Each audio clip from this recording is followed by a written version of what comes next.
এই ভিডিওতে আমি ইগনেশিয়া ওষুধের দাঁত সংক্রান্ত কয়েকটা লক্ষণ শেয়ার করছি, যা অত্যন্ত গুরুত্বপূর্ণ এবং আমি রেপার্টরি থেকেই শেয়ার করছি আপনাদের সহজে বোধগম্য হওয়ার জন্য। দেখেন, ইগনেশিয়া যদি পড়েন তাহলে ইগনেশিয়াতে অলমোস্ট সব যা বই আছে সব মিলে যদি একটা একটা করে লক্ষণ আপনি লিখতে থাকেন তাহলে এখন পর্যন্ত 164টার মতো লক্ষণ আপনি ইগনেশিয়ার শুধুমাত্র দাঁত কেন্দ্রিক লিপিবদ্ধ করতে পারবেন। এর বাইরে আপনার যদি আদার্স কোনো ক্লিনিক্যাল অভিজ্ঞতা থাকে তাহলে সেটা আপনি বের করতে পারেন, কিন্তু প্রুভিং বেজ অনুযায়ী 164টার মতো আপনি বের করতে পারবেন। এই 164টার মধ্যে আমাকে কয়েকটা লক্ষণ বেশ ভালো লেগেছে, যেমন বিপরীত প্রভাবশালী বিপরীত কিছু লক্ষণ আমি এগুলোকে বলি। যেমন ধরেন, একটা রুগী তার দাঁত ব্যথায় ভুগছে, আছে সেন্সিটিভিটি আছে, টেন্ডার হয়ে আছে, কিন্তু খাওয়ার সময় তার যতটা খারাপ না লাগে, মানে ও যখন চিবাচ্ছে তখন খারাপ যতটা না লাগে তার চেয়েও বেশি খারাপ লাগে যখন সে খাওয়া থেকে বিরত হচ্ছে তখন। ধূমপান এবং শুয়ে থাকার কারণে ওই দাঁত ব্যথাগুলো আরও তীব্রতর হচ্ছে। এগুলো হলো ম্যাটেরিয়া মেডিকার কথা। এবং আমি ইগনেশিয়ার মেন্টাল সিমটমসের সঙ্গে রুগী পেয়েছিলাম কয়েকটা, তাদের ক্ষেত্রে মেন্টাল সিমটমসও গেছে, দাঁতের ব্যথাও গেছে, সেজন্যই মূলত শেয়ার করা।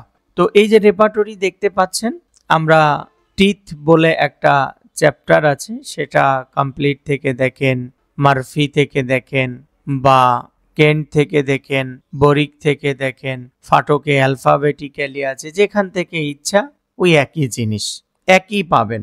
তো আমি কমপ্লিট রেপার্টরিটা বেশি নাড়াচাড়া করি, পাশাপাশি মার্ফিটাও নাড়ি, কেন্টও বেশি নাড়ি। আর সবসময় যেহেতু সফটওয়্যার থেকে আমার রুব্রিক্সগুলো দেখা হয়, তাই কমপ্লিট রেপার্টরিটাই আমি বেশি নাড়তে স্বাচ্ছন্দ্য বোধ করি, যেহেতু এটা আমার আছে। তো দেখেন, আমরা প্রথমে একটা ঠাস করে রুব্রিক্স নিয়ে নিই, সেটা হলো পেন কখন হচ্ছে, বিছানায় যখন যাচ্ছে তখন হচ্ছে।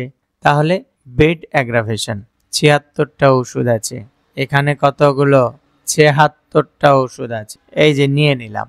সেকেন্ড রুব্রিক্স নেব স্মোকিং অ্যাগ্রাভেশন। আমি জেনারেলিও নিতে পারি, আমি পেনের আন্ডারেও নিতে পারি, আমার ইচ্ছা। তো জেনারেলি নিই, সহজে আসবে। স্মোকিং অ্যাগ্রাভেশন জেনারেলেও গিয়ে আপনি দেখতে পারেন, অসুবিধা নেই। তাহলে দেখেন, এই দুটো রুব্রিক্সের আন্ডারে ঔষধ আসতেছে কি কি? ক্যামোমিলা, মার, স্পাইজেলিয়া, বার্নিয়া, ক্লেমেটিস, ইগনেশিয়া আছে হলো 6 নাম্বার অবস্থানে। ইগনেশিয়া আছে কত নাম্বার অবস্থানে? 6 নাম্বার অবস্থানে। তাহলে কি নাজুক হয়ে আছে বলেন দেখিনি?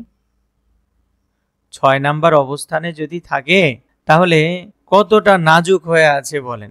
আচ্ছা, কিন্তু কথা হলো ইগনেশিয়ার আমি 3টা লক্ষণ এখানে বলেছি কি কি? সে যখন খাচ্ছে তখনও ব্যথা আছে, সেন্সিটিভিটি আছে, পেইন আছে, তার চেয়েও বেশি খারাপ লাগতেছে যখন সে খাবার থেকে বিরত থাকতেছে তখন। এটা হলো ইউনিক সিমটমস। এই সিমটমসগুলোর দাম বেশি, সব থেকে বেশি, কোনো সন্দেহ নেই। কেউ যদি এই সিমটমসগুলোর বিপক্ষে কোনো কথা বলে সরাসরি বুঝবেন ম্যাটেরিয়া মেডিকা ও ব্যাটা পড়তেই জানে না। আমি স্পষ্ট করে বলছি, ভয় নেই, বলতে বাধা নেই, কারণ হালাল কথা বলছি তো। আচ্ছা, আর ধূমপান এবং শুয়ে থাকলে বাড়ে, তীব্র হয়, সেটা আমরা নিয়েছি, smoking aggravation and bed in aggravation. তাহলে ওই যে খাওয়ার থেকে না খেয়ে বিরত থাকা অবস্থায় কষ্ট বাড়ছে, আমরা সে রুব্রিক্সটা এবার নেব। চলেন সেই রুব্রিক্সটা আমরা নিই। সেজন্য আমাদেরকে রুব্রিক্স দেখতে হবে। সেন্সিটিভিটি বলে একটা রুব্রিক্স আছে, মেন রুব্রিক্সই আছে। দেখেন কতটা সময় বাঁচায়, মাত্র 3টা শব্দ দিছি, সেন্সিটিভিটি চলে আসছে। কিন্তু আমি যদি এখন বইয়ের পাতা উল্টাইতাম বেশ সময় লাগতো। কোন সময় হচ্ছে? EAT, 3টা শব্দ দিছি। ইটিং অ্যাগ্রাভেশন, দেখে নেন একটু। ইটিং অ্যাগ্রাভেশন, খাওয়ার সময় আছে না ইগনেশিয়া, কস্টিকাম, ম্যাককার্ব, ফসফরাস। তারপরেই সাব রুব্রিক্স দেখা আছে, দেখেন হোয়েন নট, যখন সে খাচ্ছে না, খাওয়ার সময়ও আছে সেন্সিটিভিটিটা, কিন্তু যখন খাচ্ছে না তখন আরো খারাপ হচ্ছে, হোয়েন নট। আমরা এই রুব্রিক্সটাই যদি একবারে নিই তাহলে ইটিং অ্যাগ্রাভেশন, হোয়েন নট সবটাই হয়ে গেল, হলো না বলেন? পুরো রুব্রিক্সটাই হয়ে গেল না? এই যে sensitivity, tender, eating aggravation, when not, পুরাটাই হয়ে গেল। আমরা এবার যদি রেপার্টোরাইজেশন করি, এই যে দেখেন 3টা মাত্র লক্ষণ। ওষুধ কি? ইগনেশিয়া। ক্যামোমিলার চলে গেছে, মার্ক চলে গেছে, তাহলে ইগনেশিয়ার দাম কি হলো? বেড়ে গেল, গেল না বলেন? ব্রায়োনিয়া চলে গেল। এখন আপনি যদি ইগনেশিয়া প্রেসক্রিপশন করেন 30, অবশ্যই অবশ্যই কাজ করবে। কেন?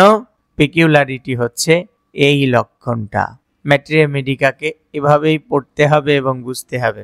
সেজন্য আমি একটা কোর্স পরিচালনা করছি, ওখানে খুব অল্প সংখ্যক লোক নেব, কিন্তু যতদিন ঔষধ শেষ হবে না এইরকম ধৈর্যশীল কোনো ব্যক্তি যদি থাকেন তাহলে যোগাযোগ করতে পারেন। ওই 6 মাস 3 মাসের কোনো কোর্স না, একটা ওষুধ পড়তে 3 দিনও লাগতে পারে, 4 দিনও লাগতে পারে, কিন্তু প্রত্যেকটা ঔষধের গুরুত্বপূর্ণ অংশগুলোকে এভাবে রেপার্টোরিক্যাল স্টাইলে আমি বুঝিয়ে দেব। আর যেটার প্রয়োজন নেই ওটা বুঝিয়ে দেব না। আবেগে কেউ মেসেজ করবেন না, বিবেক থেকে। ম্যাটেরিয়া মেডিকা একদিনে শেখা যায় না। আমি ডাক্তার সাদ এখনো শিখছি ম্যাটেরিয়া মেডিকা, কিছুই অর্জন করতে পারিনি, তবে আমি পরিশ্রম করছি, বিনিময়ে পয়সা নিচ্ছি, তাছাড়া নিতাম না। তাই যারা আগ্রহী শুধুমাত্র তারা যোগাযোগ করবেন। আবারও বলছি, কত বছরে শেষ হবে আমি জানি না, উদ্দেশ্য একটাই, ঔষধগুলোকে পুঙ্খানুপুঙ্খভাবে প্রয়োজনীয় রুব্রিক সহকারে এইভাবে আলোচনা করব। এর বাইরে আর কিছু না। সপ্তাহে 2 দিন সময় দিতে পারবো, বাইরে চেম্বার থাকাকালীন যদি ডেট পড়ে যায় সময় দিতে পারবো না। আগ্রহ থাকলে আমার হোয়াটসঅ্যাপ নাম্বার দেখেন দেওয়া আছে, 01978599334, সরাসরি যোগাযোগ করবেন। ঠকবেন না, ধৈর্য ধরে থাকলে উপকৃত হবেন, কথা দিচ্ছি।